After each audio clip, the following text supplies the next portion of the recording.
Assalamualaikum warahmatullahi wabarakatuh. Bismillah, alhamdulillah, salatu wassalamu ala rasulillah. La hawla wa la quwwata illa billah wa ba'du. Ila hadratin nabiyil mustafa Muhammadin sallallahu alaihi wasallam wa alihi wa azwajihi wa auladihi wa dhurriyyatihi al-kiram. Wa ila jami'i baqiyati sahabati wa tabi'in wa syuhada'i wa salihin wal ulama'il amilin wa musannifin wa mu'allifin wa jami'il malaikatil muqarrabin sadatina sufiyatil muhabbiqin nususan ila sultanil awliya asy-syaikh Muhyiddin Abdul Qadir Al-Jilani sairil awliya illah wal awliya tis'ah wa ummahatina wa abaina wa ajdatina wa jaddatina wa masayyikhina wa asadidina wa muallimina wadawil huquqil wajibati alaina wa alal hadirina fi majlisina hadha khususan ila man fataha hadil qaryah wa khususan ila muallif hadal kitab asy-syaikh al-imam Jalaluddin bin Kamaluddin As-Suyuti radhiyallahu anhum sayulillahi lahumul fatihah. A'udzu billahi minasy syaithanir rajim. Bismillahirrahmanirrahim. Alhamdulillahi rabbil alamin. Ar-rahmanir rahim. Maliki yaumiddin. Iyyaka na'budu wa iyyaka nasta'in. Ihdinas siratal mustaqim. Siratal ladzina an'amta 'alaihim ghairil maghdubi 'alaihim waladdallin. Amin. Para jamaah, alhamdulillah pagi hari ini kembali kita dipertemukan Allah di majelis yang penuh dengan keberkahan ini. Mudah-mudahan setiap aktivitas kita dicatat oleh Allah sebagai amal soleh. Amin Allahumma amin. Para jamaah, kita lanjutkan kajian kita bab 20. Leres nih, menerangkan keutamaan istighfar. Hadis nomor 5, bab 20, hadis nomor 5. Bismillahirrahmanirrahim. Qala al-musannifu rahimahullah ta'ala wa nafa'ana Allah bihi wa bi'ulumihi wa a'ada alaina min barakatihi wa asrarihi wa karamatihi fid dharaini amin. Wa qala sallallahu alaihi wasallam lan dawuh Kanjeng Nabi sallallahu alaihi wasallam, man utawi sapa wong iku istighfar maca istighfar ba'da dunubi sakwise dosa, ghafara maka ngapura sapa Allahu Gusti Allah lahu marang man, bahwa maka utawi istighfar laha kedue dosa iku kafaratun dadi kafarat tebusan. Barang siapa membaca istighfar setelah dia melakukan dosa. Dosa dan kesalahan itu berbeda nih. Jadi kalau kesalahan itu belum tentu dosa. Kalau dosa itu sudah pasti salah. Panjenengan teng Wonokromo liwat Mojokerto, salah napa bener? Salah. Dosa napa mboten? Bukan, ngoten nggih. Jadi salah itu belum tentu dosa. Kalau dosa sudah pasti salah. Beda nggih. Nabi Adam itu dihukum bukan karena dosa, tapi karena salah. Salah yang bukan dosa. Jadi diturunkan dari surga itu bukan karena dosa, karena salah. Salah yang bukan dosa. Sebab semua para nabi itu maksum. Apa maksumnya? Terjaga dari dosa. Akidah. Sudah. Barang siapa membaca istighfar setelah melakukan dosa, maka Allah mengampuni dosanya. Dan istighfar itu terhadap dosa sebagai kafarat. Kafarat itu tebusan. Ini tebusannya maca istighfar. Para jamaah, pengampunan dosa itu tidak hanya melalui jalan istighfar. Banyak sekali. Panjenengan maca sholawat di ngapura dosane. Panjenengan sedekah di ngapura dosane. Panjenengan poso Ramadan di ngapura dosane. Kan begitu, man shoma ramadhana imanan wa ihtisaban ghufira lahu ma taqaddama min dzambi. Panjenengan maca la ilaha illallah di ngapura dosa. Banyak. Apalagi membacanya dipanjangkan. wa maddaha gitu kan. Insyaallah jenengan wis lali, itu bab pertama itu, bab ketiga kalau enggak salah, menerangkan tentang keutamaan la ilaha illallah. Insyaallah jenengan wis lali ini.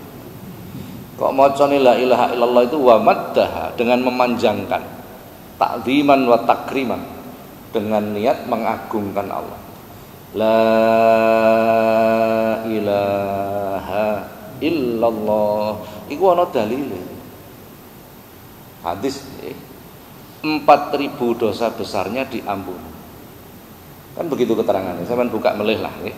Kula seneng ngaji kok gampang lalian niku seneng. Tak bolan-balik. Lah nek lali terus kapan nek nglakoni, kan gitu pertanyaannya.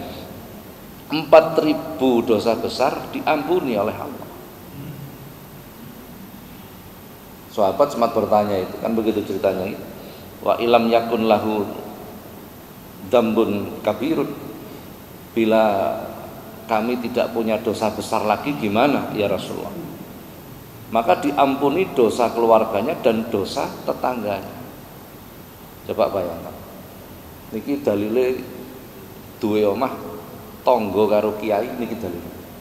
Lha nek kiai wis ngerti dalil niki lah, mesti baca ini. Jadi sampean kok duwe tangga kiai wis penak tenguk-tenguk karo ngopi rokokan wis dientekno dosan. Ini dalilnya. Ini dalilnya kan begitu kan. Jadi pengampunan dosa itu pintunya tidak hanya istighfar. Banyak sekali. Sedekah menghapus dosa.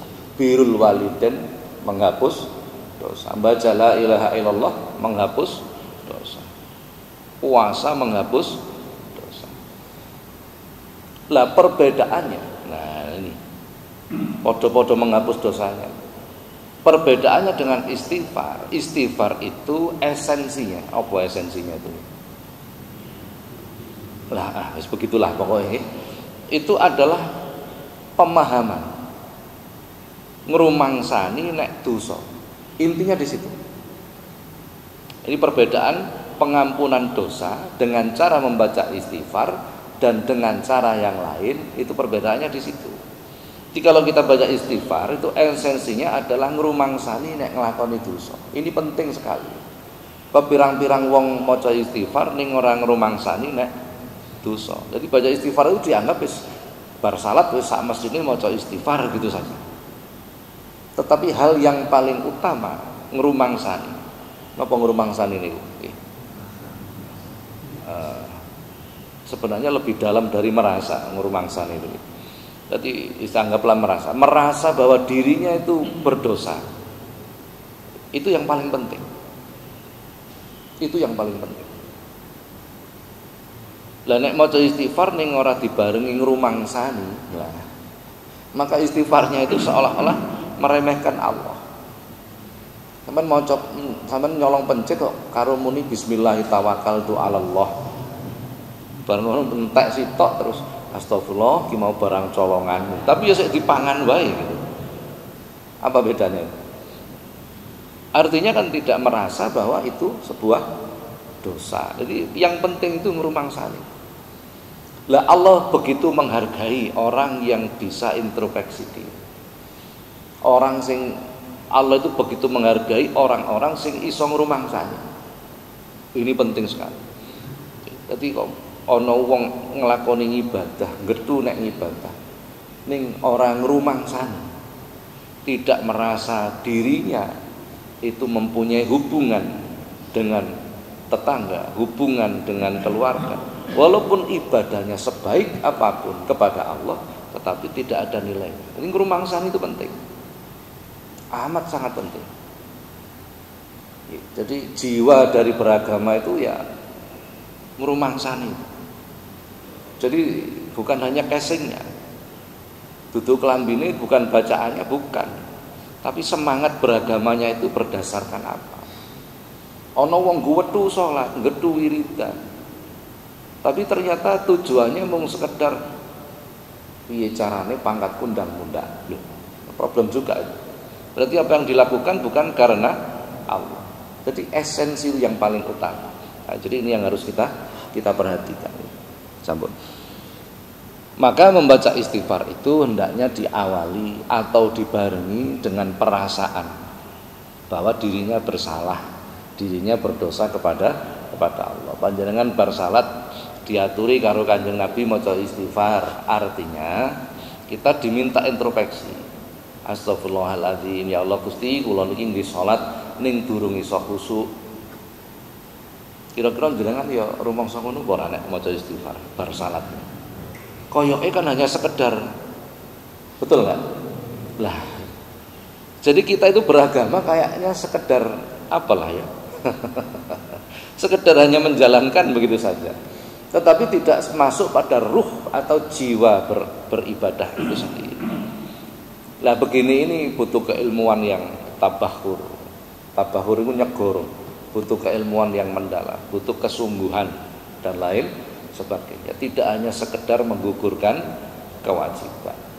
Nah, sementara kalau panjenengan ini Islam kan Islam keturunan, berarti pokok Islam, pokok iso sholat, iso poso, iso maca Quran beres gitu. Apakah itu baik, Pak? Ya baik dibanding gak sembahyang. Pancen bandingannya sing elek ya tetap sing apik kan begitu. Tapi tidak begitu beragama. Beragama itu kan harus berupaya hari ini lebih baik dari hari kemarin kan begitu nih. Ya, jadi jangan pernah mengatakan waduh abot Pak niku urusane para kiai, awake dhewe niki wong awam. Dalil ini yang sering digunakan. Lho nggih lah. Kita ini orang awam, tapi yo aja terus-terusan awam. Mosok sampai pirang puluh tahun sih awam, bae kan aneh gitu. Sudah.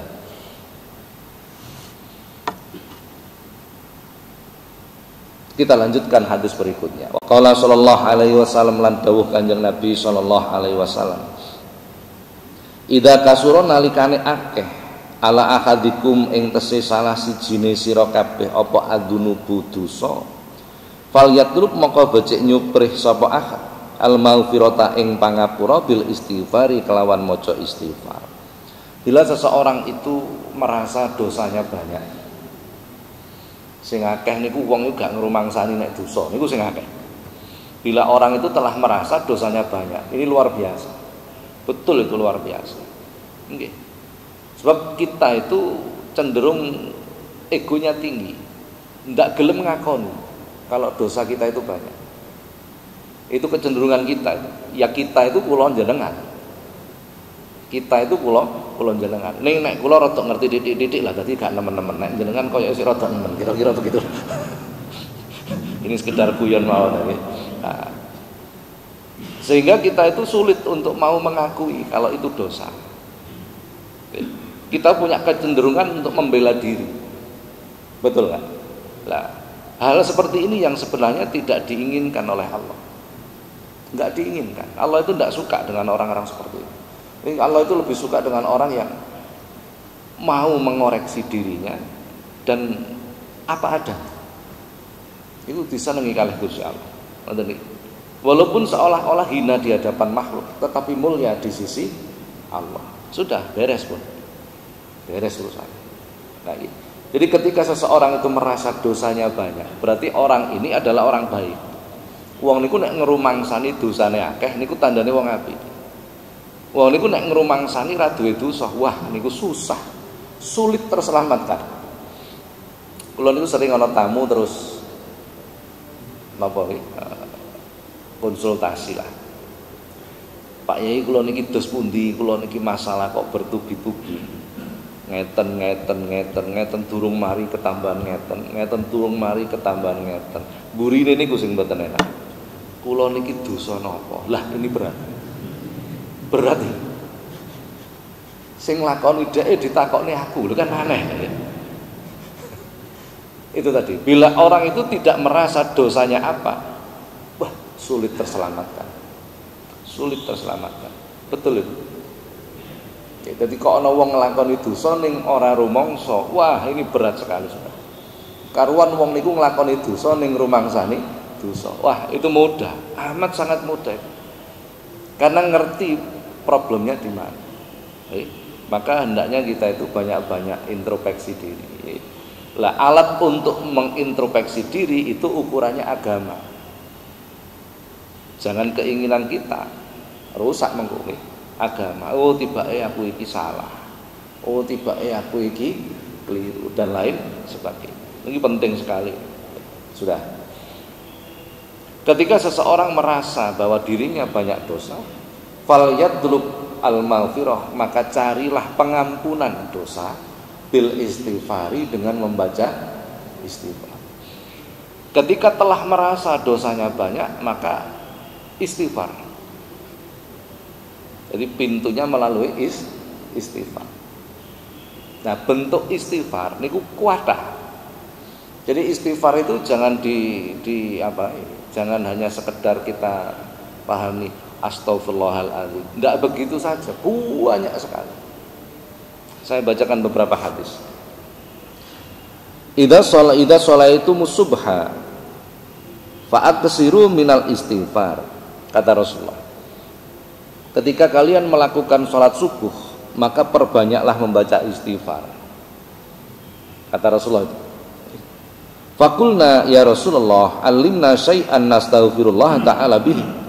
Para sahabat kemudian bertanya, ajarkan kepada kami sesuatu tentang bagaimana kami membaca istighfar kepada Allah.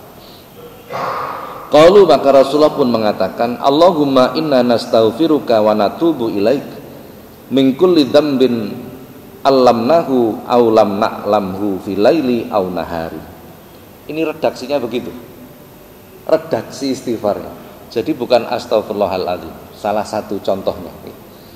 Allahumma ya Allah, inna nastaghfiruka, sesungguhnya kami memohon ampun kepadamu, wa natubu ilaika, dan kami bertobat kepadamu, min kulli dzambin, dari segala dosa, allamnahu yang kami mengetahui, aw lam na'lamhu, atau dosa yang kami tidak mengetahui, fil lailin aw naharin, yang kami lakukan di malam hari atau siang hari. Ini bulan balen nek subuh.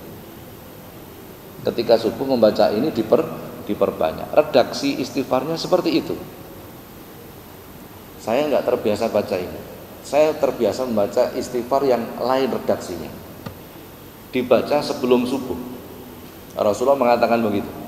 Bacaannya bagaimana? Subhanallah wa bihamdi, subhanallahil azim, astaghfirullah wa atubu ilaih. Itu juga istighfar. Jadi redaksinya banyak sekali. Hadis yang lain, Rasulullah mengatakan, man qala subhanaka dzalamtu nafsi wa amiltu su' faghfirli fa innahu la yaghfirud dzunuba illa anta, ghafara lahu dzunubahu walau kana bi ka'adatin namli. Rasulullah mengatakan, barang siapa mengucapkan subhanaka dzalamtu nafsi wa amiltu su', maha suci engkau, dzalamtu nafsi, sesungguhnya aku telah berbuat zalim kepada diriku, wa amiltu su', dan aku telah melakukan perbuatan yang jelek, faghfirli, maka ampunilah aku, fa innahu la yaghfiru dzunuba illa anta, sesungguhnya tidak ada zat yang mengampuni dosa kecuali engkau. Orang yang mengucapkan istighfar seperti ini, ghafarallahu dzunubahu, maka diampuni dosanya, walau kanat ka'adatin namli, walaupun dosanya sebanyak semut sak dunya kira-kira akeh pira. Itu dibacakan ini habis. Jadi redaksi istighfar banyak sekali. Rasulullah setiap habis subuh itu baca Sayyidul Istighfar 3 kali sama habis maghrib. Sayyidul Istighfar, namanya juga Sayyidul Istighfar, tuannya istighfar. Ramadan itu Sayyidus Syuhur, tuannya bulan, jadi bulan yang terbaik. Bagaimana redaksinya? Allahumma anta rabbi la ilaha illa anta khalaqtani wa ana abduka wa ana ala ahdika wa adika mastata'tu a'udzu bika min syarri ma sana'tu abu'u laka bi ni'matika alayya wa abu'u bi dzambi faghfirli fa innahu la yaghfiru dzunuba illa anta. Ini juga istighfar. Jadi redaksinya banyak sekali. Dan masing-masing mempunyai keutamaan yang berbeda-beda. Ini pentingnya ngaji temen iki. Jadi enggak gur maca astagfirullahalazim, enggak hanya sekedar begitu. Ada yang istimewa. Ini termasuk special edition. Ada namanya istighfar lidaf'il bala. Istighfar untuk tolak bala. Panjenengan kok suatu ketika ditimpa bertubi-tubi masalah, bencana, baca ini istighfar lidaf'il bala. Satu kali duduk dibaca 25 kali. Bacaannya bagaimana? Astaghfirullah alladzi la ilaha illa huwar rahmanur rahim al hayyul qayyum alladzi la yamutu wa atubu ilaih rabbighfirli. Ini istighfar untuk tolak bala. Beda lagi. Jadi ternyata banyak. Ternyata apa? Lah redaksi seperti ini itu keutamaannya berbeda-beda. Kalau orang baca Sayyidul Istighfar, Allahumma anta rabbi tadi, subuh baca 3 kali, seandainya siang hari mati, maka matinya dijadikan husnul khotimah. Kalau dibaca maghrib 3 kali, bila malam hari mati dijadikan matinya husnul khotimah. Itu keutamaannya beda-beda. Keutamaannya beda. Rasulullah kalau habis sholat duha baca istighfar 100 kali. Redaksinya Rabbighfirli wa tub alayya innaka antat tawwabul ghafur. Beda lagi. Rabbighfirli wa tub alayya innaka antat tawwabul ghafur. Dibaca 100 kali. Tuh, coba. Jadi beda-beda. Nah, ini berarti keutamaannya pun berbeda. Sampun.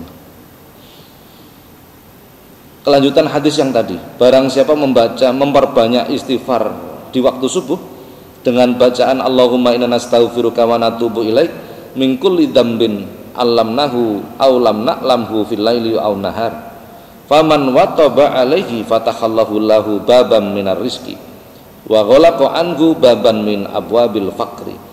Barang siapa yang rutin membaca istighfar ini, kata Rasulullah, maka Allah membuka pintu rizki baginya serta menutup pintu kefakiran baginya. Enak loh. Jadi santri ini insya Allah uripe mesti cukup. Saya nggak ngomong kaya. Santri ini uripe mesti cukup karena ngerti apa yang harus dilakukan.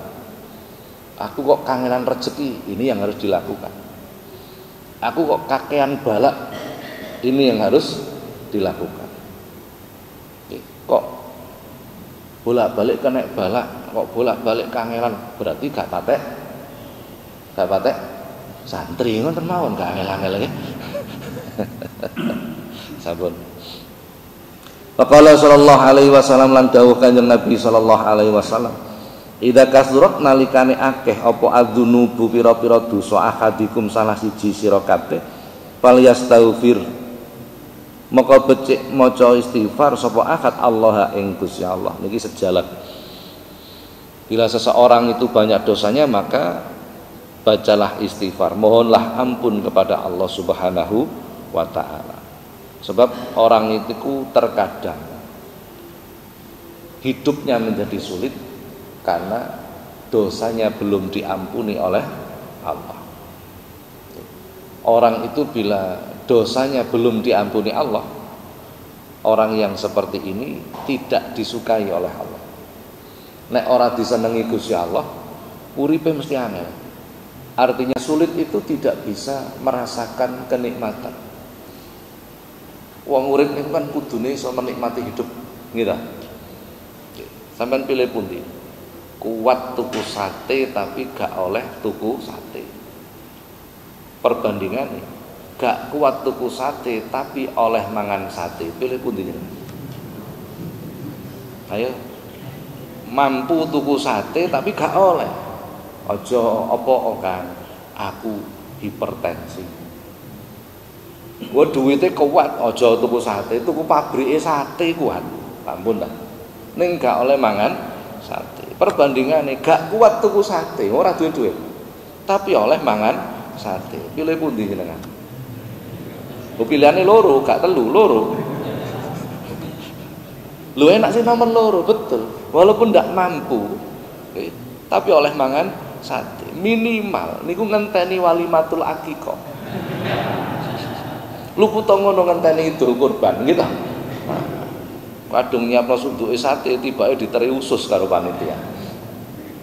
Minimal seperti itu. Lah itu namanya kebahagiaan yang tidak bisa diukur dengan materi. Gitu. Pirang-pirang wong sugih niku susah. Pirang-pirang wong sugih niku susah. Pirang-pirang wong melarat tambah nemen susah. Nah, wong melarat itu ora tau ngaji ya tambah susah gitu. Nah, ini hidup itu seperti itu. Jadi jangan dianggap materi itu sebagai ukuran kebahagiaan. Itu salah besar itu. Salah besar. Sabun. Jadi kalau panjenengan kok ngrumangsane akeh salahe maka bacalah istighfar. Pun para jamaah kula rada rumangsa. Iki judule kan ngrumangsani. Kula kon ngaji kok gak ono suguhane. Oh berarti gak oleh suwi. Dene disuguhi ya sing nyuguhi kebacut wonten mau nggih. Barangkali ada pertanyaan dipersilakan. Ndak boleh banyak-banyak. Monggo.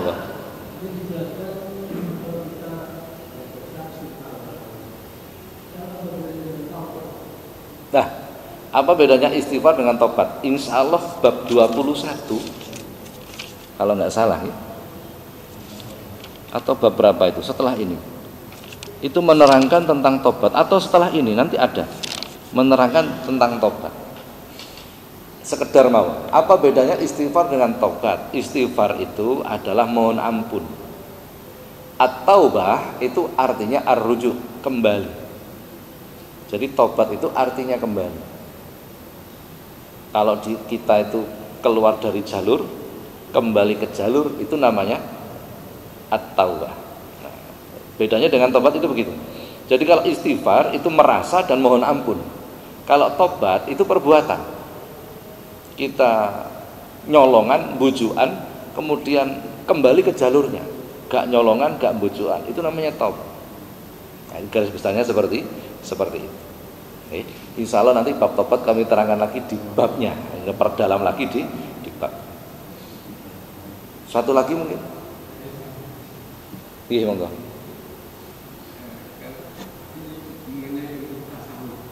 Mengenai? Wah berat ini.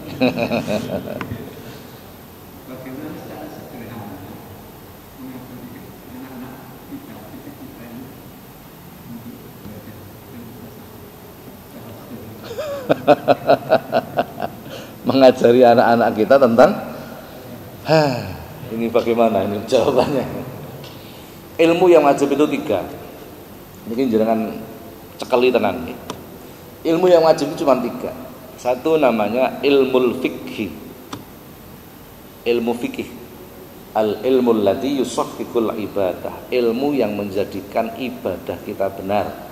Carane salat, carane wudu, carane poso, carane nikah, carane tetanggan, carane adol tinuku. Ini fikih semua. Ada fikih ibadah, ada fikih muamalah, ada fikih munakahat, kan begitu nih. Itu fikih semua. Wajib kita tahu. Wajib itu harus. Sesuai bobotnya. Kalau ibadah itu wajib, maka wajib pula kita mengetahui. Kalau ibadah itu sunnah, ya kita sunnah pula mengetahui. Yang kedua namanya ilmu tauhid. Al-ilmu alladzi yusahhihul aqidah. Ilmu yang menjadikan akidah kita benar. Ojo nganti wong Islam salat, sujud, rukuk sing disembah Gusti Allah ning ora kenal Gusti Allah. Jangan pernah. Sebab kewajiban pertama kali itu awalu wajibin alal insan ma'rifatun ilahin bil istiqon. Kewajiban pertama kali bagi manusia itu mengenal Allah. Ojo nganti gak kenal Gusti Allah. Sifat wajib, sifat mukhal, sifat jaiz, uluhiyah, rububiyah, salbiyah harus kita tahu. Harus itu wajib. Ini dasar, pondasinya. Jadi kalau kita menyembah Allah tapi gak kenal Gusti Allah kan diguyu wong. Sapa pangeranmu kang Gusti Allah? Gusti Allah ku sapa? Berhubung gak iso jawab, akhirnya ngamuk. Gusti Allah ya Gusti Allah. Repot. Al-ngeyelu nggih. Ini dasar harus. Lah ngaji tauhid itu enggak banyak orang suka. Kenapa? Ngaji mikir. Ngaji sing mikir. Kula takoni jenengan, bedane sama karo samian niku napa? Niki sifat 20 ya. Apa perbedaannya? Panjenengan kan mulai cilik sering krungu Allah wujud, qidam, baqo, mukhalafatul lil hawadisi. Itu mengenal Allah loh itu. Nggih. Qiyamuhu Ada sama, ada sami'an, ada basor, ada basiron. Apa perbedaan sama dengan sami'an? Berarti gak kenal Gusti Allah. Sama itu maha mendengar, sami'an maha mendengarkan. Apa bedanya? Sifat uluhiyah dan sifat rububiyah. Uluhiyah itu sifat yang menempel kepada Allah. Rububiyah itu sifat yang terhubung dengan makhluk. Mendengar dengan mendengarkan, apa bedanya? Kalau mendengar itu menempel, kalau mendengarkan terhubung dengan yang bersuara, betul nggak? Nah, ini contohnya begitu. Jadi Allah itu tidak hanya sama, tapi sami'an. Tidak hanya basor, tapi basiron. Mikir toh? Lah ini akidah namanya. Wajib ini. Yang ketiga namanya ilmu tasawuf. Ini banyak orang salah paham. Soalnya gak patek ngopi, akhirnya salah paham kan begitu. Ngopi itu kalau bahasanya kaum santri, ngopi itu ngaji. Ngerti ya? Ngopi itu artinya ngaji. Kalau kaum santri membahasakan begitu, gak patek ngopi. Ngopi ini kurang aduh. Jadi ngaji ini kurang. Nah, gitu. Tasawuf itu dianggap wong sing nyekel tasbih ngalor gitu. Tasawuf itu tidak begitu. Salate akeh, enggak begitu tasawuf. Ilmu tasawuf itu al-ilmul ladzi yuslihul qalba, ilmu yang menjadikan hati kita baik. Itu tasawuf. Orang kadang nggak bisa membedakan tasawuf dan tauhid itu apa bedanya. Jadi nek wis ngomong Gusti Allah jarene tasawuf, ora, salah itu tauhid. Ilmu yang menjadikan hati kita baik. Berarti mengenal hati kita. Jadi piye carane kula jenengan iki mengenal sifat madmumah, sifat jelek. Riya, ujub, takabur, ghaflah. Napa malih? Laum, ghadab. Malah wakeh sifat-sifat kejelekan. Riya itu apa? Sebabnya apa? Tanda-tandanya apa? Kemudian berusaha menghilangkan sifat. Nek panjangan yang dokter lungguh ning ngarepe dokter mesti takon. Keluarnya apa, Pak? Betul enggak? Mengindikasi tanda-tandanya dulu. Kula niki dok nek mlaku kok angel, sikil kula abot, nek tangi turu sikil kula kemeng, tanda-tandanya. Dokter langsung paham kemungkinannya siji asam urat, loro osteoporosis, kan ngoten nggih? Betul enggak? Nah, demikian pula riya. Kalau kita nggak mengenal tanda-tandanya riya, bagaimana mungkin kita mengobati riya? Kan nggak mungkin itu. Bagaimana kita tahu kalau kita takabur? Kalau kita nggak mengenal tanda-tanda takabur. Menggunakan ngerti indikasinya, indikatornya apa sudah diketahui, maka kita akan bisa mudah mencari obatnya. Dihilangkan sifat-sifat madmumah. Ketika sifat jelek itu hilang dari dalam hati kita, bukan berarti hati kita baik. Belum, hati kita kosong.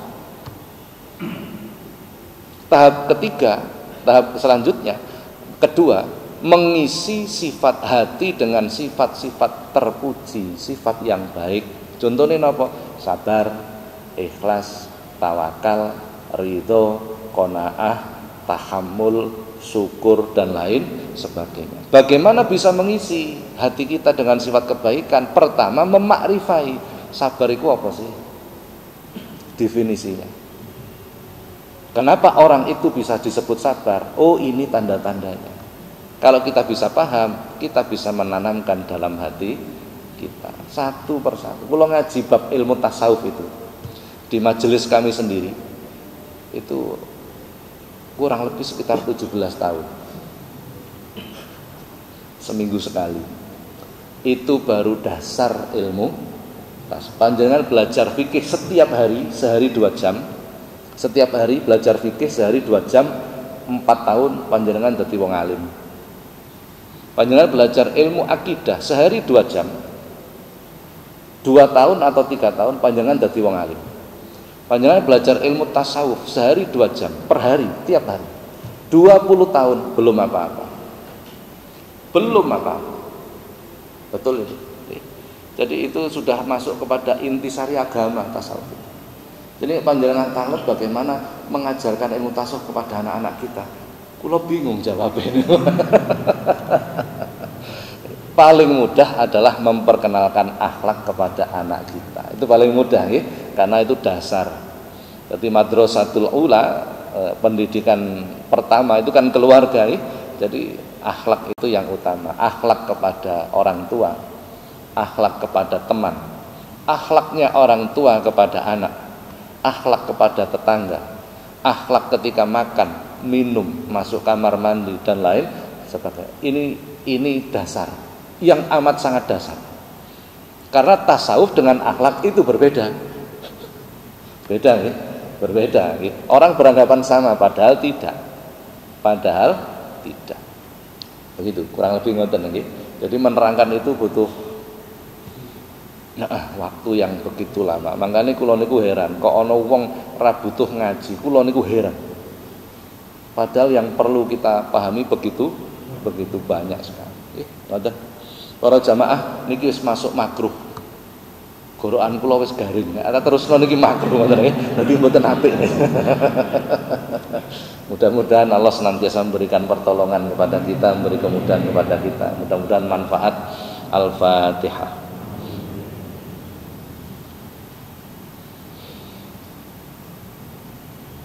Assalamualaikum warahmatullahi wabarakatuh.